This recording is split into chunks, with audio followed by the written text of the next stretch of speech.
আমার দ্বারা সম্ভব না, আমি পারতেছি না, আমার শরীরটার সাথে আমার এই বাসটা যায় না। আমার জন্য আর একটু ছোট বাস যেমন একটু ভালো হইলে ভালো হইতো। এই দুতলা গাছ কি মহিলা মানুষের দ্বারা সম্ভব? মেয়ে ড্রাইভার হিসাবে আমরা খুশি। অনেক চ্যালেঞ্জের কোনো শেষ নাই।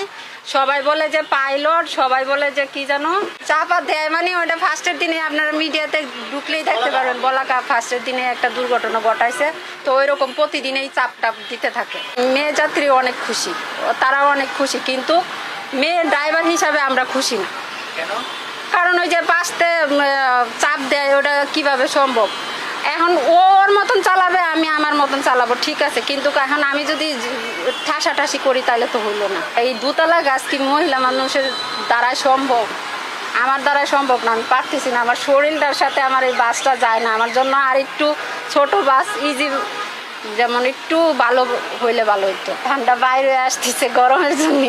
এই যে ফ্যান আছে, ওই ফ্যানে তো মনে করেন ওই ফ্যানের বাতাস ওই জানলা দিয়ে বাইরে হয়ে যায়, আমার গা পর্যন্ত আসে না। এই সকাল অফিস থেকে মনে করেন সকাল 7টায় বেরোইছি, আর অফিস টাইম ধরে যাইতে যাইতে হয়তো 6টা বাজবে। এই বড় গাড়ি তো আমি এই প্রথম নিয়ে বেরোইছি, এই জন্য আবার রাস্তা চিনতে অসুবিধা হচ্ছে। আর কে কেমন আছে জানি না, আমি একটু প্রেশারে আছি। যেমন আমার ওই জায়গায় আমি একা, তো আমার একা আমি অসুস্থ হইলাম, অসুস্থ হওয়ার পরেও আমি যেমন ছুটি চাইছি, ছুটি পাইনি।